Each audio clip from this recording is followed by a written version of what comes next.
من سأل ولا يخطأ من وصل. أشهد أن لا إله إلا الله وحده لا شريك له وأشهد أن سيدنا ونبينا محمدا عبده ورسوله لا نبي بعده. اللهم صل وسلم وبارك على سيدنا محمد كما ذكره الذاكرون الأخيار، وصل وسلم وبارك على سيدنا محمد ما اختلف الليل والنهار، وصل وسلم وبارك على سيدنا ونبينا وحبيبنا وشفيعنا ونورنا ومولانا محمد وعلى المجاهدين والأنصار. سبحانك لا علم لنا إلا ما علمتنا إنك أنت العليم الحكيم. رب اشرح لي صدري ويسر لي أمري واحلل عقدة من لساني يفقهوا قولي. أما بعد. Bapak Ibu, para tokoh masyarakat, cerdik pandai, pengurus jemaah Masjid An-Nahdhah, yang besar tak dihimbau gelar, yang kecil tak disebut nama, insya Allah yang hadir pada kajian subuh kali ini dimuliakan oleh Allah Subhanahu wa Ta'ala. Bersyukur kita kepada Allah dengan mengucap alhamdulillah wa syukurillah bahwa pada hari ini kita ternyata diberikan kesempatan yang baik, kesehatan yang baik, sehingga dari sekian mata, dari sekian tangan yang menyaksikan bahwa ada undangan kajian subuh, Bapak Ibu yang dimuliakan Allah hadir di Masjid An-Nahdhah ini adalah yang dipilih oleh Allah Subhanahu wa Ta'ala. Dari beberapa orang yang sudah mengetahui bahwa hari ini ada kajian subuh, tapi ternyata iman yang tersentuh ketika di-tag oleh Allah, ketika di-DM oleh Allah, Bapak Ibu yang hadir di sini. Mudah-mudahan kita berharap, kita memohon kepada Allah, salat subuh kemudian kajian subuh pada kali ini adalah kajian subuh dan salat subuh terbaik dari sekian salat subuh yang sudah kita tunaikan setiap harinya. Kita berharap kepada Allah, memohon kepada Allah, mudah-mudahan salat subuh ini dan kajian subuh ini dari gerakan salatnya, kemudian dari bacaan salawatnya, dari zikirnya, dari doanya, insya Allah akan meninggikan derajat kita nanti di sisi Allah. Amin ya rabbal alamin. Berselawat kita kepada Rasulullah SAW dengan mengucap Allahumma sholli ala Sayyidina Muhammad wa ala ali Sayyidina Muhammad. Bapak Ibu, tahukah kita kalau kita pengen japri-japrian dengan Rasulullah, kalau kita pengen kirim-kirim salam, berkirim salam dengan Rasulullah, maka kita mudah saja membaca salawat saja, maka salawat itu akan dikirim langsung oleh malaikat sayyihin. Jadi setiap hari ada malaikat sayyihin yang kerjaannya diri saja di mana-mana saja mencari orang yang baca selawat. Lalu kemudian malaikat sayyihin menemukan orang yang baca selawat, kemudian selawat itu satu kali saja tidak masalah, diantar oleh malaikat itu ke di hadapan Rasulullah. Katakan Rasulullah, "Ma min ahadin yusallimu alayya illa radallahu alaihi ruhi hatta arja alaihi salam." Ini hadisnya Imam Muslim dan Imam Bukhari. Tak perlu diragukan kesahihannya. Kata Nabi, tidaklah seseorang yang telah membaca selawat atau berkirim salam kepadaku, lalu kemudian Allah kembalikan ruhku hanya untuk melihat salawat dan salam itu diterima dari malaikat, kemudian malaikat itu masih menunggu untuk mengembalikan salam baliknya kepada orang yang baca salawat. Cuma kita kan nggak tahu kalau ada malaikat, karena kita tak punya kekuatan untuk melihat malaikat. Jadi kalau kita pengen DM-an bahasanya sekarang, kalau kita pengen inbox-inboxan dengan Nabi, japri-japrian lewat WhatsApp dengan Nabi, maka baca selawat. Mudah-mudahan dengan membaca selawat ini tidak hanya kita akan mendapatkan syafaat, tapi di dunia ini selalu diberikan keberkahan, 10 kebaikan, 10 kesalahan dihapus oleh Allah, dan bahkan nanti derajat kita diangkat 10 juga. Mudah-mudahan kita tidak hanya mendapat syafaat, tapi berkumpul dengan Rasulullah, melihat langsung Rasulullah, dan bahkan dengan Rasulullah kita bersama-sama melihat Allah yang kita sembah selama ini. Amin ya rabbal alamin. Bapak Ibu yang dimuliakan oleh Allah Subhanahu wa Ta'ala, hari ini kita sudah diberi rezeki yang besar oleh Allah, karena kita sudah melaksanakan sholat subuh. Sholat subuh ini dalam Al-Quran sangat spesial disebutkan oleh Allah. Tidak menyebutkan sholatnya. Disebutkan dalam surat Al-Isra ayat 78, mungkin sudah banyak tahu. Aqimis sholata liduluki syamsi ila ghasaqil laili wa qur'an al-fajri inna qur'an al-fajri kana mashhuda. Kata Allah itu, dirikanlah sholat lakukanlah sholat mulai dari tergelincirnya matahari, berarti dari tubuh, ila ghasaqil lail, sampai sholat malam, berarti sholat isya. Wa Qur'an al-fajr, dan jangan lupa kata Allah juga, dirikan sholat fajar. Allah menyebutkan Quran. Kalau sholat yang lain, perhatikan kalimatnya, Allah menggunakan sholat, aqimis sholat. Tapi ketika sudah sampai ke subuh, Allah menyebutkannya dengan Quran al-fajr. Kenapa disebut sholat subuh itu Quran? Karena inna Quran al-fajr kana mashhuda. Karena sesungguhnya sholat subuh itu disaksikan oleh malaikat. Jadi ada beberapa malaikat yang sudah menyaksikan. Kenapa disebut dengan Quran? Karena setiap bacaan yang kita baca dalam sholat, Al-Quran, Al-Fatihah dan surat, bahkan doa yang lain, itu disaksikan oleh malaikat. Tidak hanya sekedar sholat subuhnya. Berarti selama kita masuk ke masjid tadi, malaikat itu menunggui kita, membimbing kita, menemani kita sampai selesai, bahkan sampai sekarang. Cuma kita kan nggak nampak malaikat ada di sisi kita. Nah, kalau sudah malaikat yang sudah menemani, tujuannya cuma dua.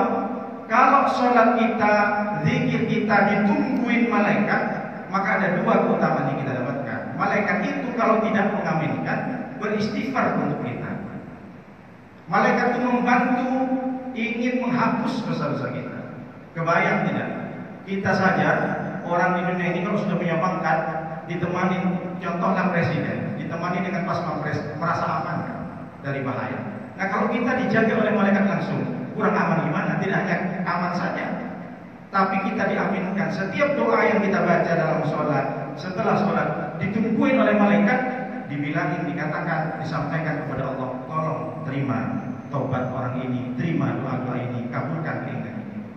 Makanya dari surat Al-Isra ini tafsirnya oleh Rasulullah ditafsirkan di Muslim 137 dan di Bukhari 236. Apa kata Nabi? Wa tajtami'u malaikatul laili wa malaikatul nahari fi salatil fajr. Nabi Muhammad menggunakan kata atau diksi tajtami'u fi'il mudhari'. Kalau dalam bahasa Inggris fi'il mudhari' itu present, future dan continuous tense. Jadi ada tiga maknanya. Masa sekarang, kemudian continuous tense yang sedang berlaku, dan future, masa depan. Jadi Nabi tidak menggunakan diksi fi'il madhi, ijtama'a, yajtami ijtima'an, ifta'ala, ikut wasan ifta'ala, yasta'idu ifti'ala. Nabi menggunakan diksi fi'il mudhari' tajtami'u. Jadi berlaku tidak hanya di zaman Nabi. Seandainya Nabi menggunakan diksi ijtama', maka malaikat menungguin kita, malaikatnya malaikat siang dan malaikat malam. Ketika sholat subuh itu berarti sudah berlalu. Tapi Rasulullah menyampaikan pesan kepada kita bahwa selalu dan senantiasa malaikatul laili wa malaikatul nahar fi sholatil fajr, ditungguin sholat kalian itu oleh malaikat, menggunakan kalimat plural, bukan singular dalam bahasa Inggris, menggunakan kalimat jamak. Malaikat, banyak malaikat, tidak terhitung. Kalau malaikat satu, malakul kul yatawaffakum malakul mautil ladzi ukila bikum tsumma ila rabbikum turja'un. Katakan Muhammad, akan datang malakul maut, satu malaikat maut, dia akan mencabut nyawa kalian yang selalu menungguin setiap hari. Makanya di Al-Quran disebut malakul, berarti satu malaikat. Tapi Nabi di sini menggunakan malaikat, akan senantiasa berkumpul di sisi kalian ketika kalian sholat subuh. Malaikatul laili, banyak malaikat yang malam, wa malaikatul nahar, dan malaikat yang siang. Bayang tidak? Nabi langsung mengatakan tidak hanya malaikat di waktu siang yang memiliki shift siang, tapi ternyata malaikat yang shift malam juga menungguin kita. Jadi kalau kita meninggalkan sholat subuh begitu saja, bahkan dengan kajian subuh, maka sangat merugi. Kenapa? Karena barokah dan rahmat Allah di waktu subuh itu sangat betul-betul diberikan, didiskon besar-besaran kepada kita. Bahkan kalau kita duduk sholat subha summa qa'ada hina yansarifu, barang siapa yang sudah sholat subuh kata Nabi, lalu kemudian duduk saja, tak ngomong apa-apa, atau bahkan ngomong yang baik-baik saja, meskipun tidak dikit, ngobrol dengan kawannya di masjid, gimana keadaannya, keluargamu sehat, alhamdulillah sehat. Cerita bagaimana nanti ke depan acara yang kita laksanakan nanti pengajian. Hanya ngomong seperti itu sampai munculnya matahari. Kata Nabi, itu pahalanya seperti ke haji umratin tamatan 3 kali tadi.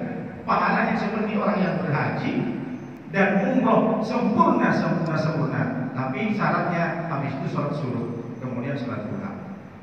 Jadi begitu besarnya rahmat yang Allah turunkan di waktu subuh, maka Allah spesial memberikan ayat seperti ini.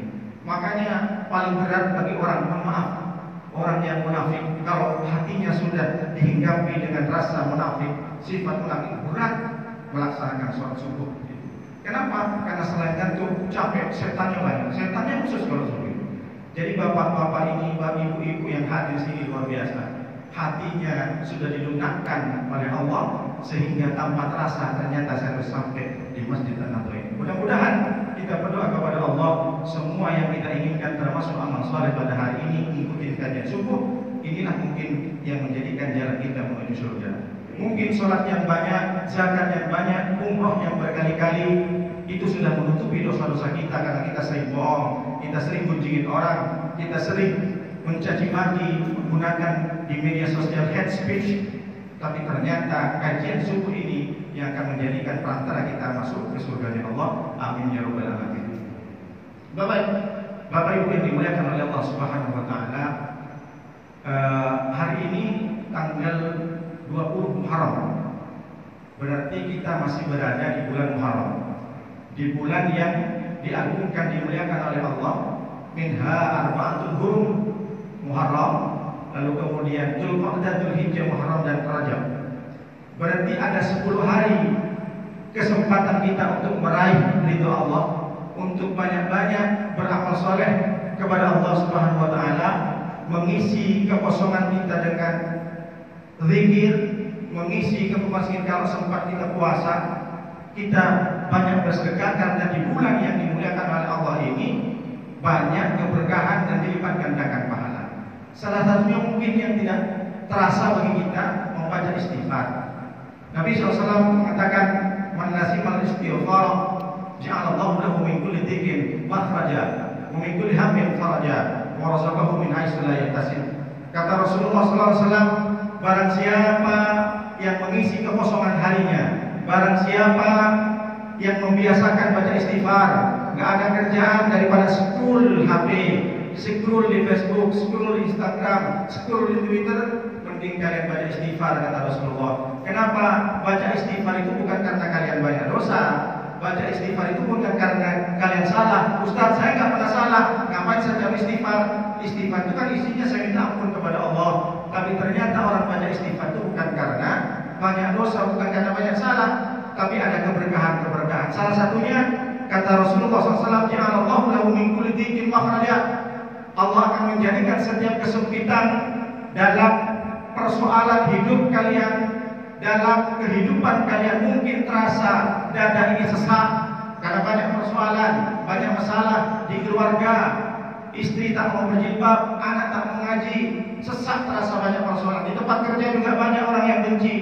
Maka ketika kita merasa sesak dada kita, banyak persoalan, kita baca istighfar, astaghfirullahaladzim. Wa min kulli hammin farajan, kata Nabi. Dan di setiap kegalauan, mungkin tiba-tiba kita hari Minggu tak ada apa-apa, tak ada angin, tak ada hujan, tiba-tiba sedih, tiba-tiba galau, tiba-tiba gundah gulana. Maka ketika kalian sedih, ketika kalian sudah gundah gulana, merasa ada yang mengganjal dalam hati, pokoknya tak tenang, maka bacalah istighfar. Allah akan memberikan, kata Nabi, farajan, kelapangan hati dan ketenangan jiwa dalam kehidupannya. Dan bahkan yang ketiga, Rasulullah menyampaikan menutup hadisnya, wa razaqahu min haitsu la yahtasib. Bahkan dengan orang selalu membaca istighfar, Allah akan berikan rezeki yang tidak terhingga, tidak terhitung. Maka jangan sia-siakan yang kurang 10 hari bulan Muharram ini. Atau mungkin kita, kata Nabi SAW, ada sahabat nanya, ya Rasulullah, kalau memang istighfar itu untuk dibacakan kepada para sahabat dan para umat untuk karena banyak salah dan dosa, apakah Nabi sendiri dan sahabat-sahabat yang lain dan orang-orang soleh itu masih baca istighfar? Baca istighfar. Kan Rasulullah sudah dijamin surga. Orang baca istighfar itu bukan karena banyak dosa. Kata Nabi SAW, aku baca istighfar, sahabat-sahabat yang lain bersedia. Bahkan pada hari ini mungkin ada ulama-ulama, orang-orang soleh yang tak punya dosa tapi baca istighfar. Itu karena malu kepada Allah Subhanahu Wa Taala. Kenapa malu? Malam-malam mungkin nonton bola sampai berlarut-larut, tapi lupa dengan tahajud. Siangnya ingat, ternyata semalam aku tangi, ternyata semalam aku terbangun untuk nonton bola, tapi tak sempat ambil wudu dan tak sempat ambil tahajud. Malu kepada Allah, istighfar.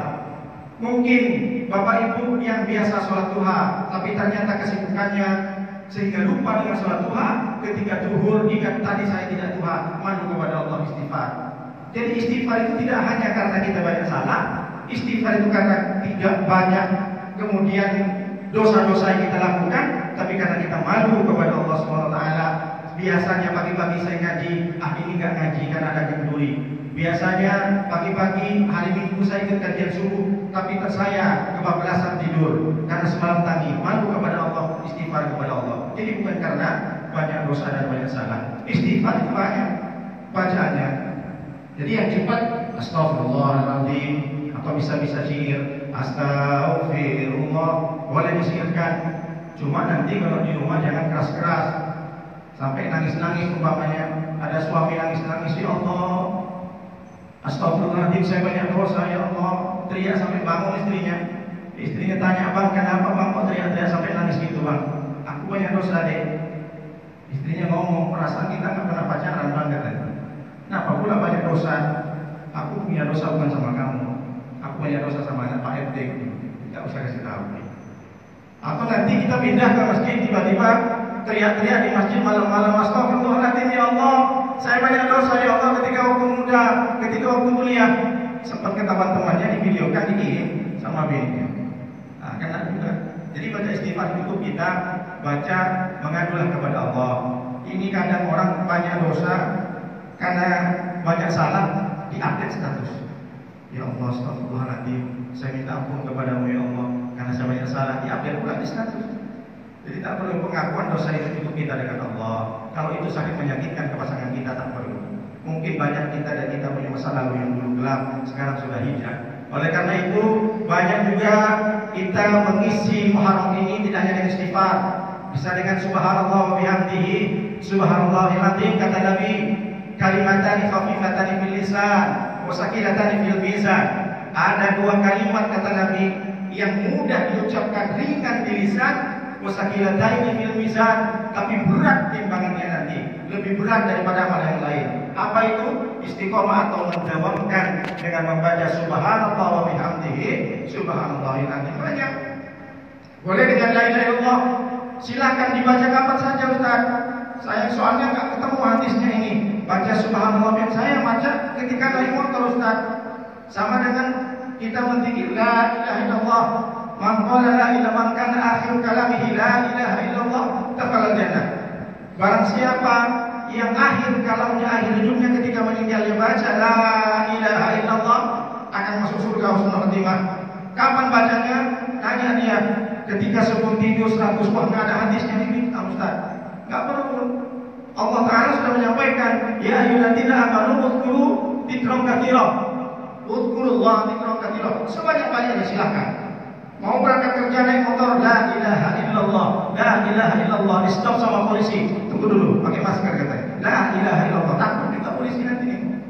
Jadi kita baca la ilaha illallah bukan karena kita harus nengok hadisnya. Kapan la ilaha illallah harus dibaca? Yang penting jangan baca di toilet. Yang penting jangan baca di tempat-tempat jorok, tempat-tempat setan. Tak perlu tanya, sama dengan selawat. Nabi SAW mengatakan, man shalla alaihi salatan wahidatan, sallallahu alaihi wasallam. Barang siapa yang baca satu selawat saja, Allah membacakan selawat kepadamu 10. Maksudnya Allah memberikan kebaikan. Kapan? Tak usah ditanya.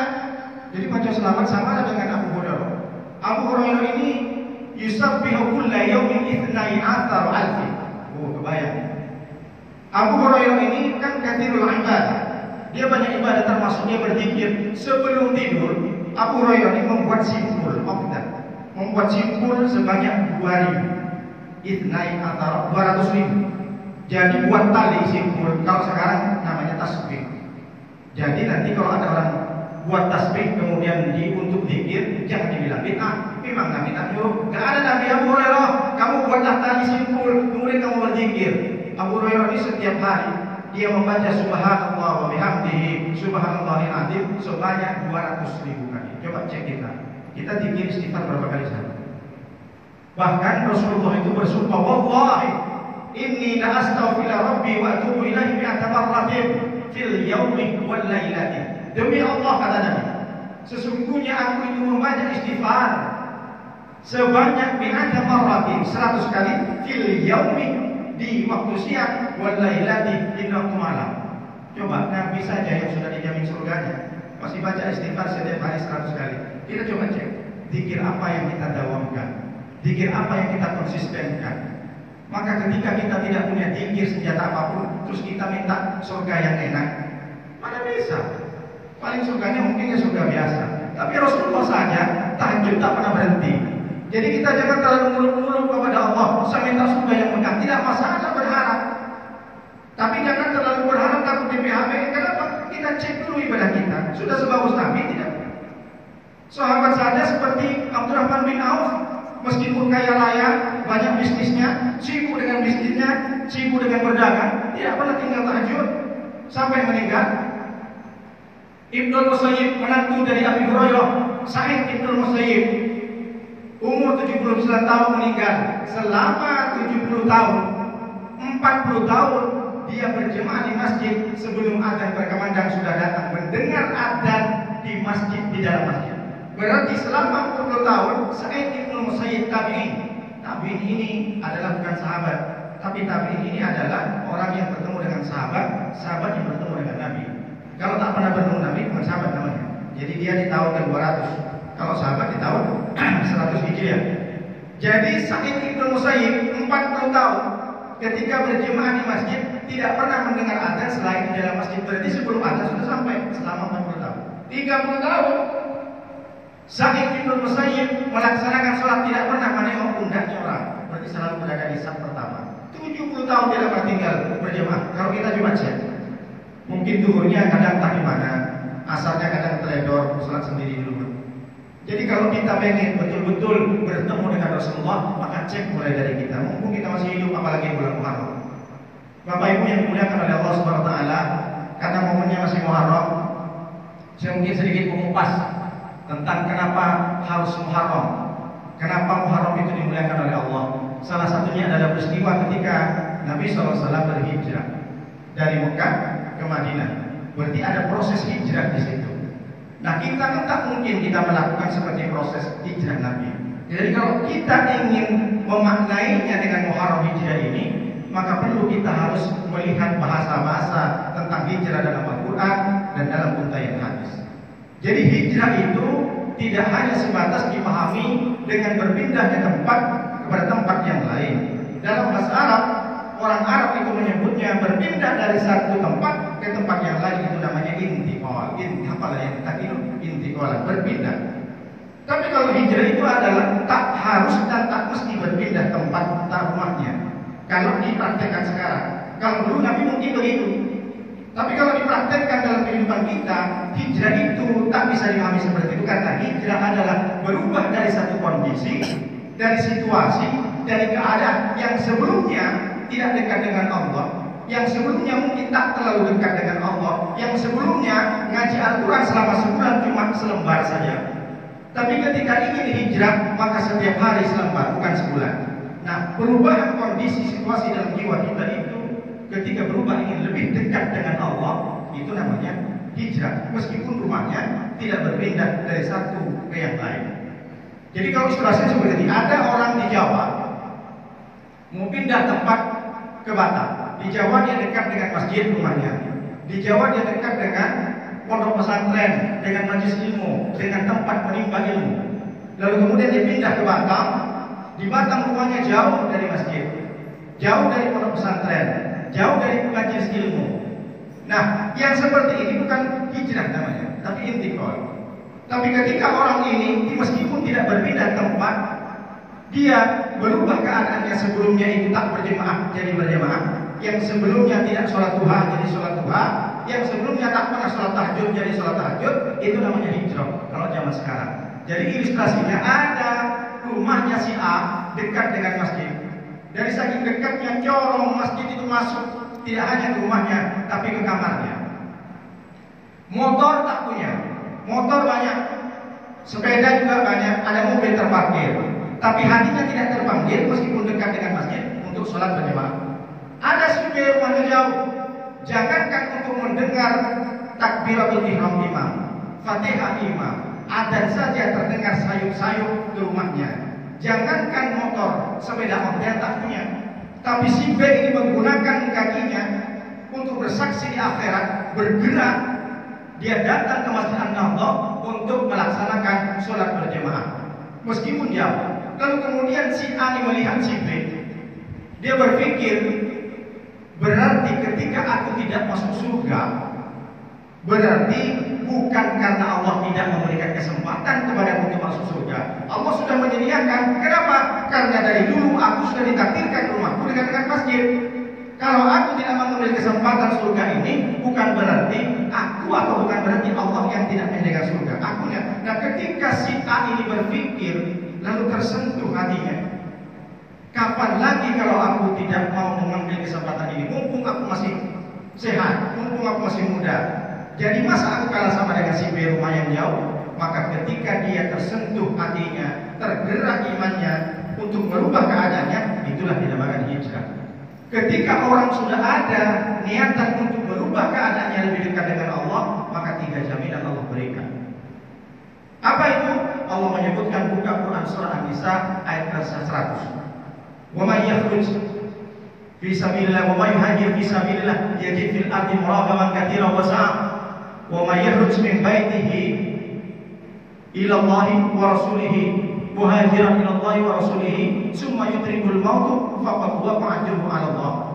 Kata Allah ini, barang siapapun orang itu yang ingin berhijrah di jalan Allah, maka aku berikan 3 janji, 3 jaminan kepada orang ini. Allah yang sudah memberikan, berarti kita harus yakin. Apa itu? Muragaman katsiran wa sa'a. Allah berikan sa'ah, kelapangan hati, ketenangan jiwa. Tapi jangan kita berpikir kelapangan hati dan ketenangan jiwa yang Allah berikan jangan diukur dengan banyaknya harta, jangan diukur dengan dunia. Dunia terlalu kecil kalau dibanding dengan rahmat Allah.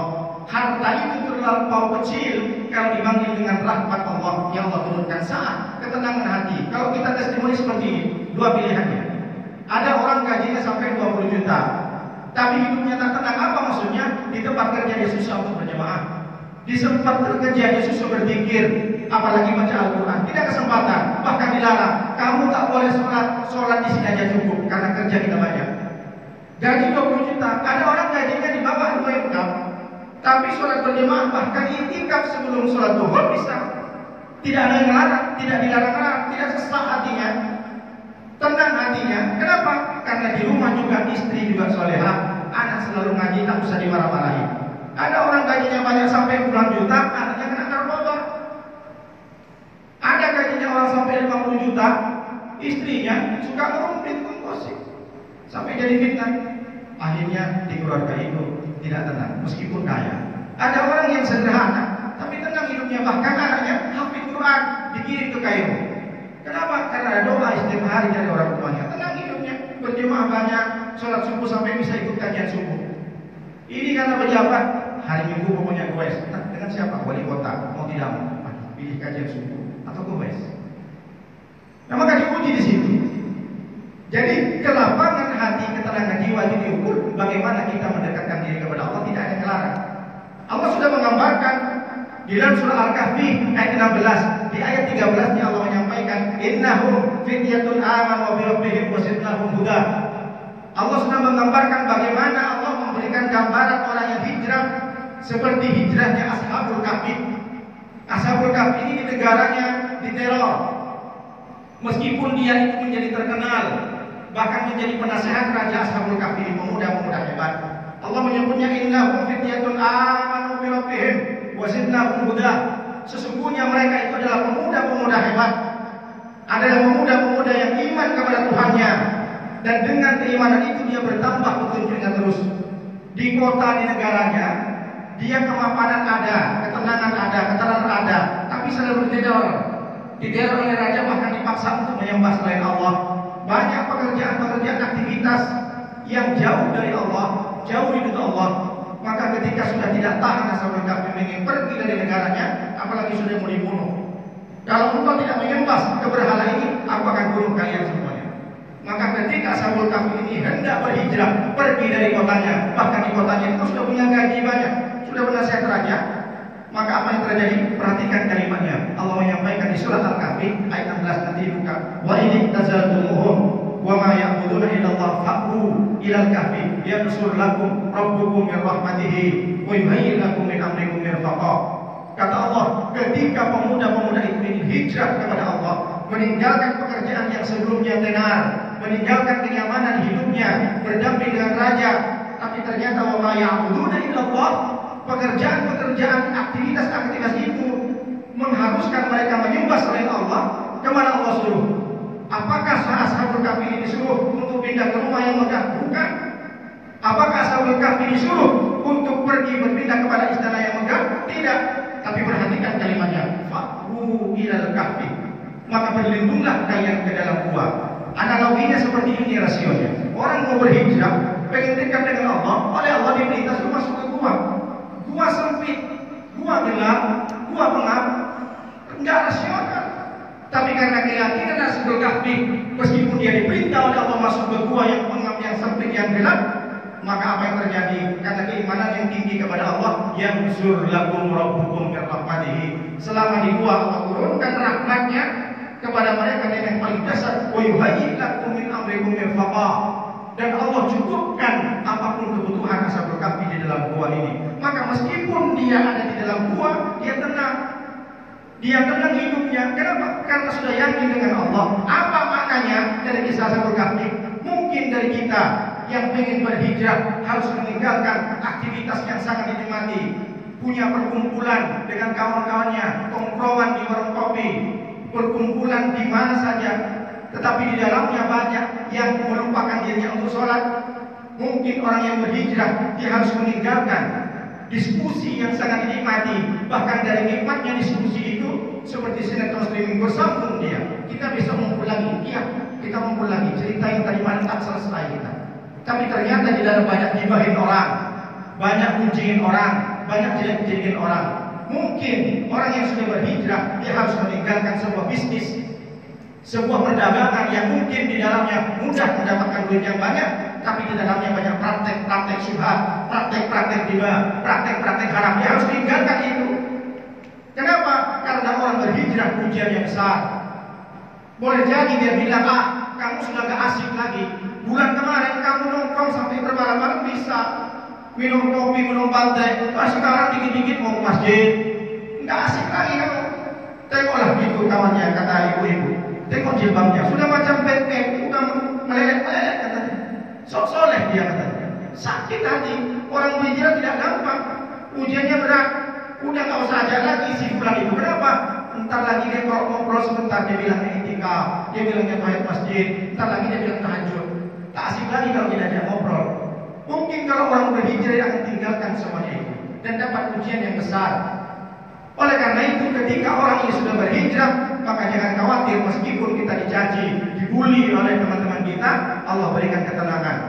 Ada yang tanya, Ustaz, kalau memang kita mendapatkan ketenangan hidup, tapi kebutuhan tidak cukup, macam mana Ustaz? Kan sama saja. Tapi perhatikan kalimatnya. Orang kalau pengen berhijrah dipaksa dulu mendekat kepada Allah, dipaksa dulu untuk meninggalkan semua pekerjaan sebelumnya. Yang sebelumnya tak pernah sholat tahiyatul masjid, tak pernah itikaf jadi berlama-lama di masjid. Orang berhijrah.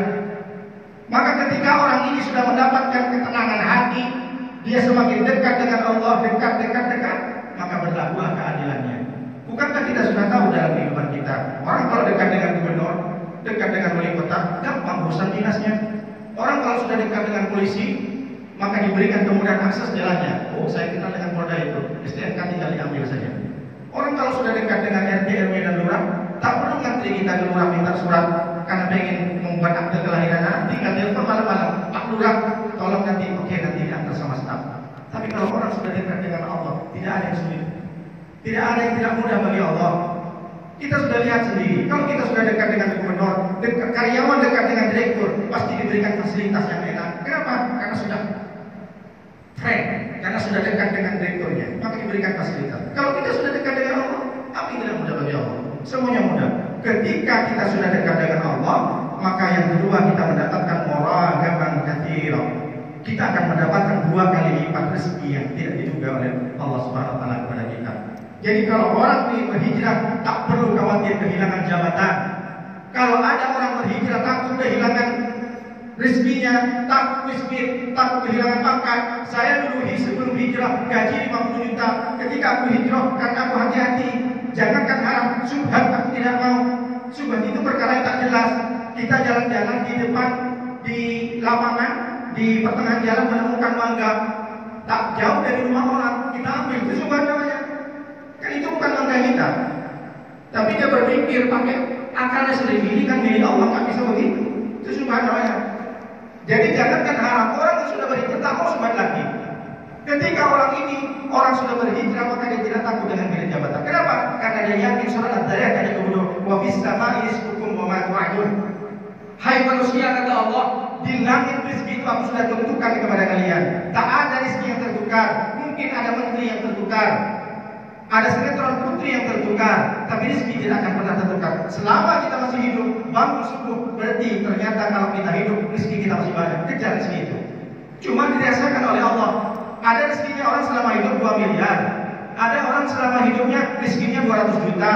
Ada yang 2 juta, atau bahkan ada orang cuma rezekinya 400 ribu selama hidupnya. Jadi selalu kita bangun pagi, kita hidup, kita masih bernafas, berarti rezeki kita masih banyak. Karena kalau kita sudah tidak dihidupkan lagi, kalau kita sudah diwafatkan, berarti rezeki kita sudah ditutup oleh Allah. Jadi tak perlu khawatir dengan cobaan yang sudah terjadi hari ini.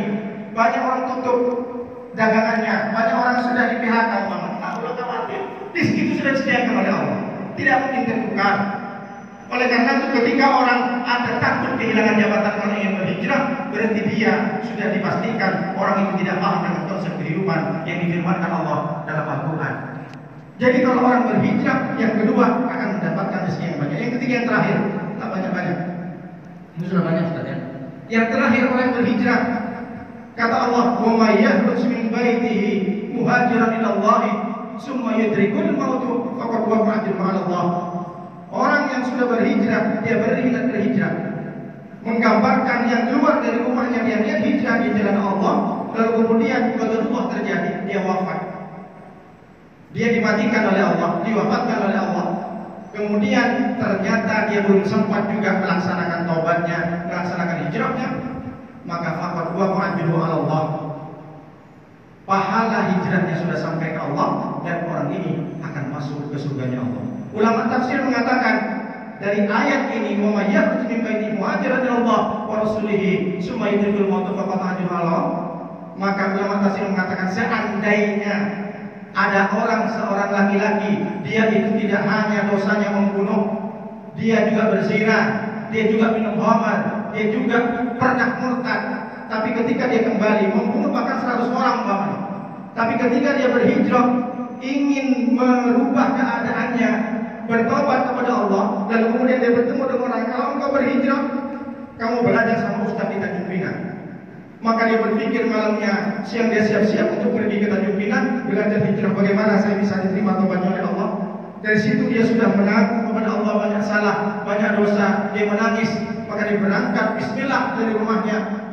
Dia berzikir sepanjang jalan, beribadah, bertobat kepada Allah. Tapi ternyata jangankan sampai ke Tanjung Pinang, sampai di Tanjung Punggur qadarullah, dia kecelakaan, meninggal. Dia belum sempat sholat, tapi niatnya sudah sampai.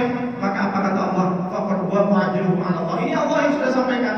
Orang ini sudah diterima tobatnya, diampuni semua dosa-dosanya, dan Allah akan berikan hadiah surga kepadanya. Ini orang berhijrah. Maka Bapak Ibu sekalian yang dirahmati Allah, jangan dikira orang hijrah itu karena banyak dosa. Kita cek diri kita sendiri, amalan apa yang kita dawamkan, amalan apa yang kita terus-terus kita lakukan. Kalau pikir saja kita lakukan sehari 100 istighfar, maka mulailah dari sekarang. Jadi hijrah. Ada yang tanya ke saya, Ustaz, saya ngapain hijrah? Saya kan dari dulu sudah ke masjid terus, jadi tak perlu saya hijrah. Salah. Kamu sudah berapa kali hatam Al-Quran sebulan? Kalau sebelumnya hatam Al-Quran sebulan 1 kali, berarti lakukan hijrah lebih banyak lagi 2 kali sebulan hatam Al-Quran. Apalagi kita baca Al-Quran. Kenapa? Karena pahalanya besar. 3 jaminan langsung sekaligus Allah berikan kepada kita. Mudah-mudahan kita semuanya bisa selalu berhijrah setiap hari, berubah keadaan yang sebelumnya agak dekat dengan Allah menjadi sangat dekat dengan Allah SWT. Jadi kapan lagi kalau bukan Muharram kali ini kita menjadikan momentum tahun baru ini untuk lebih dekat kepada Allah, maka butuh berapa bulan dan tahun lagi kita harus mendekat Allah. Karena malaikat maut itu selalu mengintai kita. Kita tidak tahu keluar dari sini apakah kita masih hidup atau sehat. Kalau kita yakin hari ini kita sehat keluar dari masjid ini, apalagi kita tidak yakin dengan janji Allah. Oleh karena itu, orang yang ingin belajar hijrah, yang pertama dia harus yakin kepada Allah. Sebagaimana ibunda Musa yakin ketika menghanyutkan Nabi Musa, dia sudah tidak khawatir lagi akan dimakan kuda Nil. Ibunda Musa itu sudah tidak ragu lagi Musa akan tenggelam di dasar laut. Karena keyakinan dengan Allah, dihanyutkanlah Nabi Musa. Sehingga apa yang terjadi?